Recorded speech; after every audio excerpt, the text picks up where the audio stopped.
Hello and welcome back to another episode of Gary Walters In-Scale Update number 21. This will be a quick and short one, hopefully. Got a few things in the mail yesterday, and then on top of that, I also got a few other things that I want to show off. I've had a couple of you asking about the lights, so we're going to do a lights out tour here in just a moment. Thank you very much. Stay tuned. See you in a moment. Hello, I thought I'd share with you folks what I got in the mail yesterday.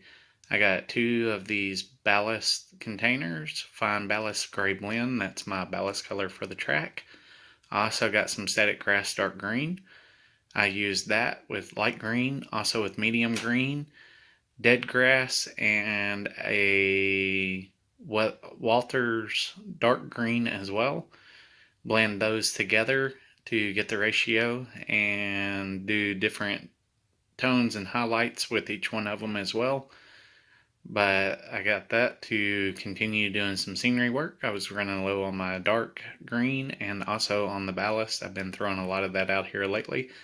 I've already went through 2 full containers of that fine gray ballast, and I've also got several. I'm figuring those 2 will hopefully finish me out on the layout. So room size layout, 10.5 by 11.5 is the 10.5 foot by 11.5 foot. That is the size of the layout, and with the track that I've got laid down, I'm going to wind up with probably 4 full containers of that being used up.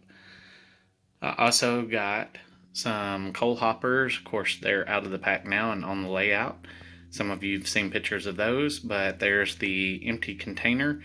I can also get 25 more of those, giving me 30 total of different road numbers. Let's go down here and take a look at the coal loads real quick. I've got them right here, and I've got all 5 of them right there delivered into the yard. They're just waiting to be weathered up, and then they'll go into service on the layout. Hopefully before too long, I'll be running these around the layout as well as the others that I have. I definitely want to change out the metal wheel types, go to microtrains, couplers, and wheel sets. So that will be happening soon. But I've also, since we last talked, went ahead and glued in the ballast. I got the rest of the ballast work done over here in the corner from the road. You can see the glue there on the layout. Try to keep it in focus for you guys. But I took and I started gluing that in this morning, and it goes on around in behind Sneaky Snacks over here in the corner, which is showing in the frame right now, and then all the way up to this road surface here. So that'll be drying over the course of the next 24 hours, and then I'll go in and I'll put the rest of the static grass in. Give me just a moment, and I'm going to switch over to the other side of the layout, and we will take a look at a lights out tour. Stay tuned. Thank you. Hello, and welcome back. This is what the layout looks like from a distance. You can kind of see some of the lighting going on here. And take a panoramic shot of the layout while the lights are on. There's D&G hardware way down there along with the coal mine. Like I said, I'll be adding more street lights in that will be coming down from D&G hardware in the coal mine, along the road, over the railroad tracks. You'll be able to see the bridge in behind this building here that's in focus on the front. And I'll have the parking lot of it and Sneaky Snacks lit up. And then there'll be more lights in the back corner back there. The 3 that are in behind this building here that you can kind of see if I can get them all in focus here. There it is. Those 3 back there are KMW chemicals. Let's take a little closer look if we shall. Alright, so here is this building lit up. I've got the interior done as well. You can see a guy in here shopping at the counter. Haven't named this building just yet, but we'll be doing that hopefully before too long.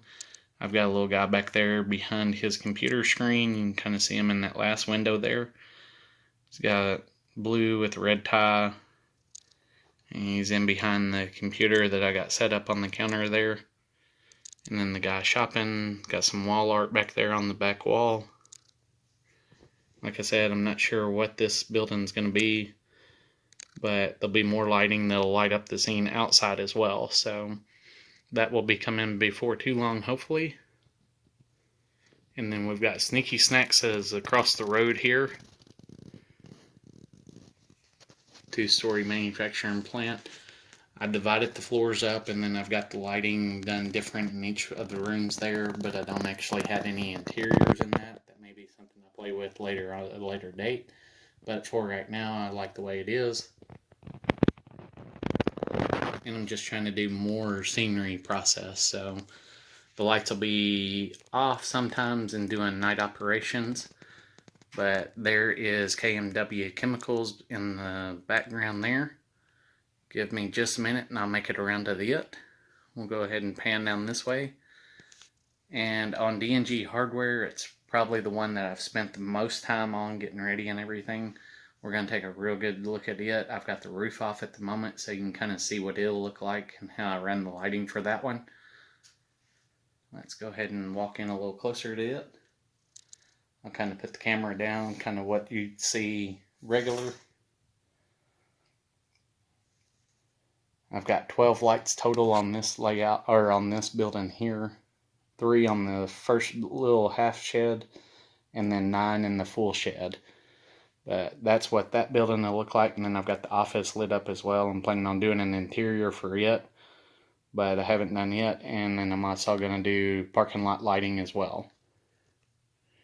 But here's what it looks like at track level. I thought this would make a pretty cool scene for sending in to maybe Model Railroader. Looking to do that before too long, but I still need to add some lumber loads to this first shed. I've got some in the other shed. We'll take a look at it a little closer and do an overhead shot so you can kind of see the interior lit up really well with it.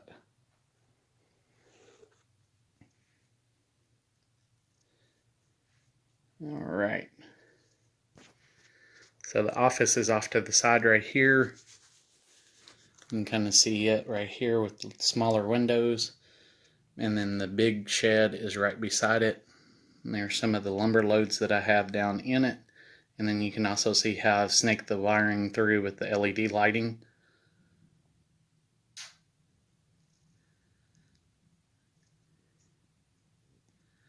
And I'll get a little bit better angle so you can kind of see the whole building, hopefully. And that is how I ran all the lighting. I went through the truss, the ceiling joist up there, ran the wiring in there, and kept it up high enough and in those to where I didn't have to worry about it being down low enough for the track to hit or for the trains to hit.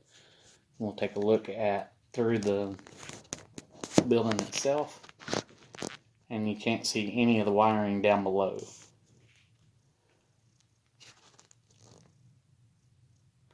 But you can see the lumber loads in there. It looks really cool when you're switching this at night. And like I said, I'll have a whole lot more lighting before too long. Just worried about, or not really worried, but just focusing more on bigger projects landscaping wise right now. And then I can always come back and add extra lighting into my light bus that I've got. But really cool scene. I really spent a lot of time on that, and that's in memory of an aunt that I had that passed away about a year ago. So that's mine and her hardware store, and I've got a story about that as well, why we own a hardware store together. But let's go over and take a look at the coal mine. Now on the coal mine, I'll still have to add some more paint to the roofing. It's got bleed through on it. And then I'm also going to be adding more lighting around the coal mine so that you can actually see the coal cars underneath. This video will not do it justice, but you can kind of see the coal mine lit up. And hopefully in the next couple months, I'll be adding the lighting for the track underneath so that you can actually see the coal cars being switched out at nighttime. Because this will be a business that will run 24/7. I still have to add some stuff to the roof to fix those gaps. You can kind of see the gaps there. So I'll probably be filling that in with some putty or some joint compound. But really like the way that turned out as well.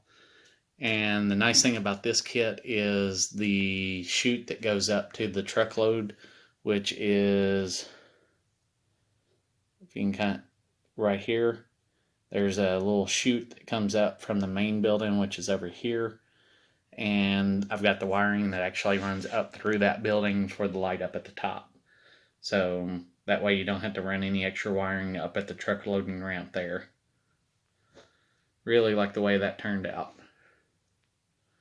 But this was where all my lighting began, which was right over here at KMW Chemicals. This was my first scene that I ever tried to light outside of a building. And I actually put these street lights in.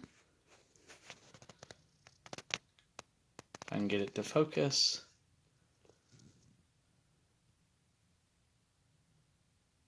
I'll try to get it on one of the other ones real quick. Alright, so this light here, you can kind of see the pole going up. This was all custom built by me and done. It's at a 40-foot height, actually I think it's 35. I went with the average, which is between 30 and 40 foot tall on the lighting. And I actually, all three of these lights I did.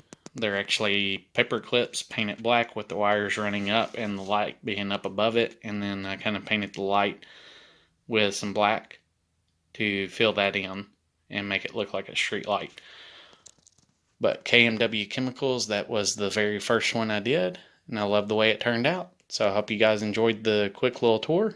And I will see you on the next update. Stay safe out there.